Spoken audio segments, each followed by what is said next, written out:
Ош шаарында Токтогул паркында велосипед теуіп жүрөм мен.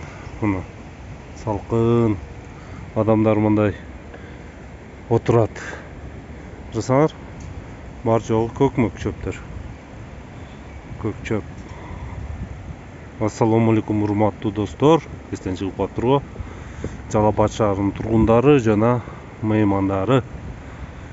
Мына Ош шаарында Токтогул багында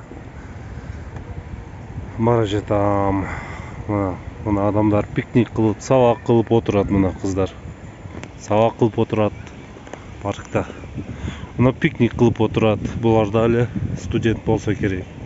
Бул жерде аккуратно жаш балдар ойноп отурат. Ойноп атат.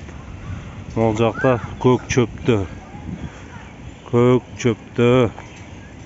студенттер топ ойноп атат. Мына студенттерби, мектептегилерби, иш кылып жаштар да топ ойноп атат. Тигинде отурат. Мен не дегим келип атат? Мына аттракциондор дагы бар бул жердечи.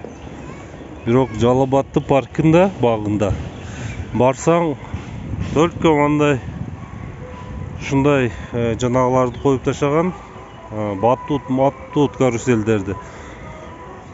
Батут жок жерде, карусель жок жерде чөп сап-сары. Отурайын десең, отургуң келбейт жанагы жергечи. Мына карагыла. Эми туура Ош 2-чи борбор, түштүк борбор. Багдагы чоңураак экен. Бирок Вылкысын парк, Токтогул паркта эле кичинекей эмес, мындай аттракциондор жок жерлерди мындай көгүлтүр чөп болсо, отурмакпыз биз дагы ушуну пикник кылып. Не дейсиңер? Туугандар, оюңар кандай? Мындай будочкаларды коюп коюптур. Мына тиги жерге велосипедтерди коюп коюптур, велосипед теуіп жүрөт адамдар. Мо летний театрбы, кинотеатр бар экен. Мына азыр велосипедчи кетип атам, ошого неудобный болуп атат.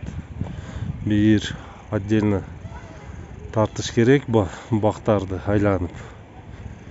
Мына көкмөк чөп. Мына